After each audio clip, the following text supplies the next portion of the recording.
I just got done watching Andor episode 10, and this is my full spoiler review for such a grand episode. And again, I feel so proud and so happy to be a gigantic Star Wars fan today. And I'm sure if you just watched this episode, you probably are also feeling the same. So make sure to hit that like and subscribe button if the force is with you. If you love talking movies and TV, because this is truly the right channel for you guys, as well as leave your thoughts down below. Again, we're talking full spoilers, so if you have not watched this episode yet, you are warned. So let's dive into this.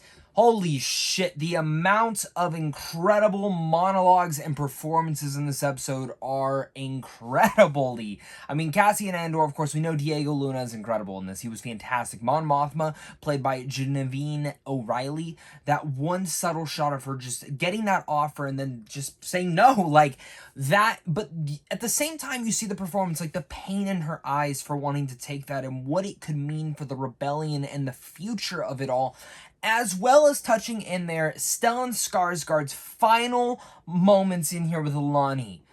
Incredible. Oh my god, that final catwalk scene of when Lonnie comes up, and in a way, the way that Skarsgård intimidates Lonnie, but at the same time gives that depth, and we learn a lot more of who the inside man is, who's giving Skarsgård some information, but as well as what Skarsgård is doing to get that information to move this guy up. It is all these different things, and the way that Skarsgård just plays it so well is saying, you're in this forever now. You made the choice. This is exactly where you are. And Luthen Rael, played by, again, Skarsgård, is one of my favorite characters in this show. Just so freaking well done and crafted.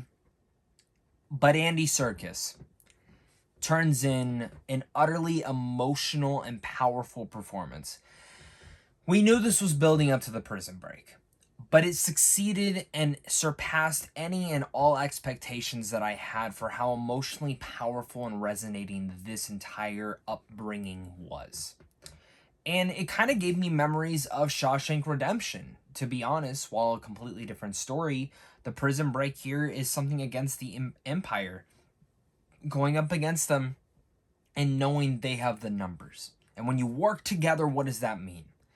And for me, if the heist was the announcement of the rebellion, this is the spark, the ignition of hope that many people are going to hear about, see, and be inspired to do the same. What the Empire does is they halt false words that could go against them. And again, is very great commentary on war today, on war just in general in life. And that is something that George Lucas very much developed a new hope around. And it absolutely makes me love this series more. Because Deidre and everything kind of going on with the Empire and everything kind of outside the prison break was important, for sure. But everything kind of going up to there. From the last final moments in the last episode, and then when, of course, we come in here and very much Andy Serkis gives that monumental, this is it. Like, if we do not do this, we would rather die trying than die trying to build whatever they want us to do. And that speech, and leading into the ferocious moments, my heart was pounding. Because I don't want Serkis to die. And there was a lot of death in here. But just seeing the inmates revolt and seeing their plan kind of come together and then kind of fall apart and then them just revolting, spreading the guns and working in harmony. This is how you defeat the Empire. This is how you form a rebellion. And just seeing them take out the guards and going through and blasting them was so engaging. But again, it all builds up.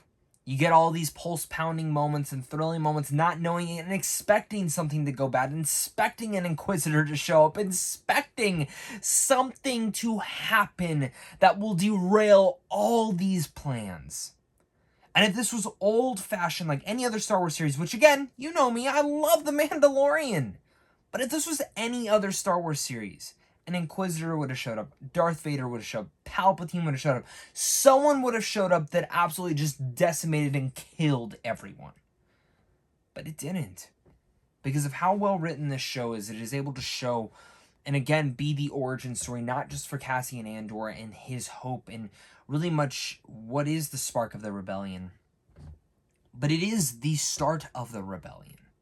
We've already seen the announcement, and now this is a little bit more of that spark starting to ignite. every sort of way. And it gets me very emotional even just thinking of Andy Serkis's monumental speech that he has at the end of this episode when he's preaching to all the men after they shut down the entire facility. And just seeing that one man's trying to step out of his cell and him taking those first steps of trusting the people around them, saying, if you see someone confused, if you see someone in distress, help them. Let's escape. And when they're running out and everyone just starts jumping, it's die trying or jump. And Andy Serkis doesn't jump because he doesn't know how to swim. Kind of broke my heart. I hope he doesn't die. I hope that isn't the last we see of him. I hope there is more to his character. Because if you never see a character die, it doesn't matter. But I think it was, again, one of the most important parts of this entire show. And I think it does a lot for Diego Luna's Cassian Andor, specifically where he is.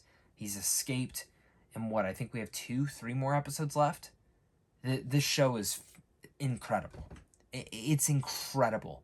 And I'm getting emotionally overwhelmed by this show, by just sheer performances, by sheer writing. This is like what Star Wars is about. This is great Star Wars. I would argue, and again, Mandalorian is still my favorite Star Wars live action series.